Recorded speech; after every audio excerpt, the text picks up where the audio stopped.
کیا آپ لوگوں کو پتا ہے کہ حضرت سلیمان علیہ السلام کی تخت اور کرسی کن چیزوں سے بنائی گئی تھی؟ کیا آپ لوگوں کو معلوم ہے کہ حضرت سلیمان علیہ السلام کی تخت اور کرسی کس مخلوق نے بنائی تھی اور کون کون سی چیزیں اس میں استعمال ہوئی تھی؟ تو جانیں گے اس ویڈیو میں۔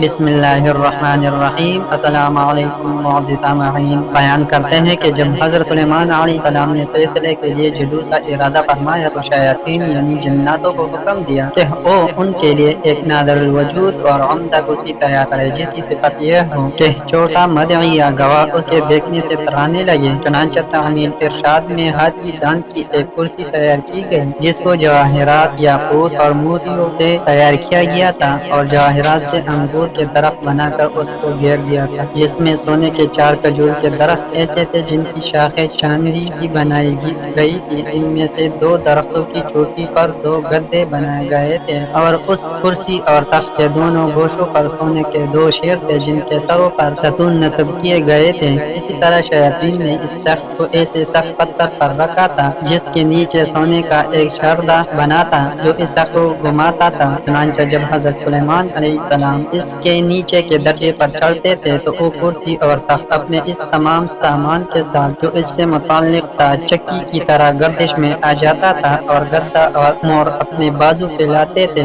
نیز شیر اپنے ہاتھ پھیلا کر دموں کو زمین پر مارنے لگتے تھے اور ہر درجے میں صعود پر یہی کیفیت پیدا ہوتی رہتی تھی، یہاں تک کہ جب حضرت سلیمان علیہ السلام بالائی منزل پر پہنچتے تو دونوں گدا مشق و عنبر تیزی کے ساتھ تاج ان کے سر پر رکھتے تھے اور تخت پر جلوہ افروز ہونے کے بعد سونے کا کبوتر زبور پیش کرتا جس کو لوگوں کو سنایا کرتے تھے۔ ان کے دائیں جانب علماء بنی اسرائیل سونے کی کرسیوں پر بیٹھتے تھے اور بائیں جانب معزز جنات چاندی کی کرسیوں پر۔ اسی طرح حضرت سلیمان علیہ السلام فیصلے کے لیے جلوس فرماتے تھے اور جب کسی معاملہ کی شہادت کے لیے گواہ آتے تو وہ کرسی میں اپنے سامان کے گردش میں آ جاتی تھی اور شیر و گدا اور مور اپنے مذکورہ کام میں مشغول ہو جاتے تھے۔ یہ دیکھ کر گواہوں پر ایک ایسی ہیبت طاری ہوتی اور سچ و حق کے سوا کوئی جھوٹی شہادت نہ دے سکتے تھے۔ پس جب حضرت سلیمان علیہ السلام کا انتقال ہوا تو اس کرسی کو شاہ بخت نصر نے اپنے قبضے میں لے لیا، مگر جب اس نے اس پر چڑھنے کا ارادہ کیا تو ایک شیر نے اپنے دائیں ہاتھ سے بادشاہ کی پنڈلی اور قدم پر ایک ایسی چاپ ماری جس کے باعث وہ کرسی پر چڑھ نہ سکا اور اسی ضرب کی کرب و بے چینی میں مبتلا ہو کر مر گیا اور وہ کرسی شہر انطاکیہ روم اور شام کے دارالسلطنت میں باقی رہی، یہاں تک کہ اہل انطاکیہ سے کراس بن صدرس نے جنگ